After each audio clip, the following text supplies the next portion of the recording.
An Introduction to the Global E-Waste Crisis by Jack, Carlton, and Richard. The second machine age is characterized by rapid technological innovation and increasing ownership of electronic products. With this rapid growth, the problem of electronic waste arises. So, what is electronic waste? Electronic waste comprises of discarded electrical and electronic equipment that's broken or not functional. Some examples are light bulbs, cell phones, and TVs. How much electronic waste do we produce? The amount is enormous. Use smartphones as an example. In 2014, 1.2 billion smartphones were sold worldwide. However, the average lifespan of a smartphone is 29 months in Europe and just 18 months in North America.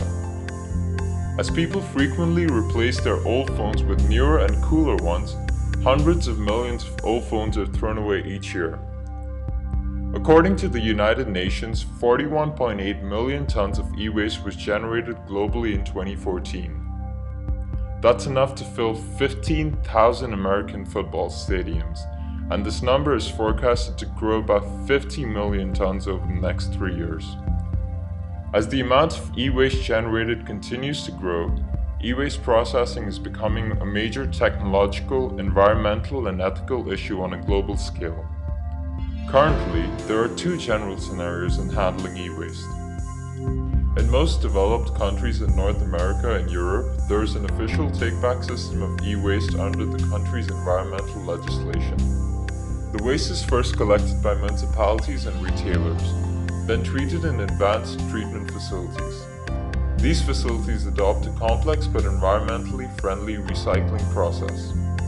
First, toxic materials are removed from the e-waste. Next, they are mechanically dismantled.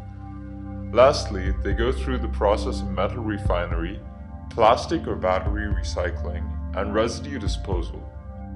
This method accounts for 40% of all e-waste being processed in Europe, just 12% in US and Canada, and even less elsewhere.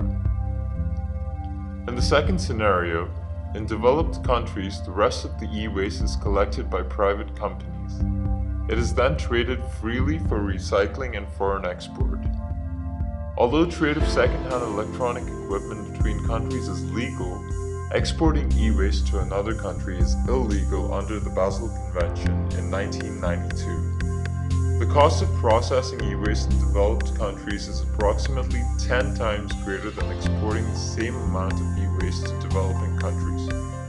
The huge economic and environmental benefits lead to the continuous exportation of e-waste from Western countries to poorer countries by means of getting around the Basel Convention.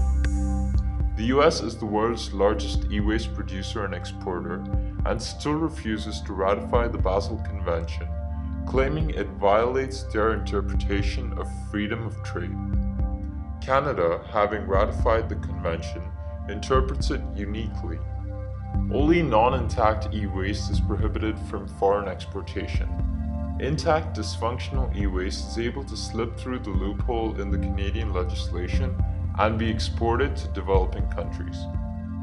China receives 70% of the world's e-waste exports. The poorly regulated informal sector plays a major role in disposal of e-waste, as most e-waste is handled using substandard methods. Electronic appliances such as a computer monitor are often manually dismantled by hand. They then go through the process of acid leaching and open burning in order to extract valuable metals. Finally, waste residue is dumped in landfills, water bodies, or simply on the ground to reduce the cost of transportation. These residues contain toxic heavy metals and hazardous chemicals, which can lead to impaired mental development, lung disease, liver damage, and kidney damage in humans. These toxins also pollute the local groundwater and make it undrinkable. Still, restricting developing countries from accepting e-waste export is as hard as preventing developed countries from exporting it.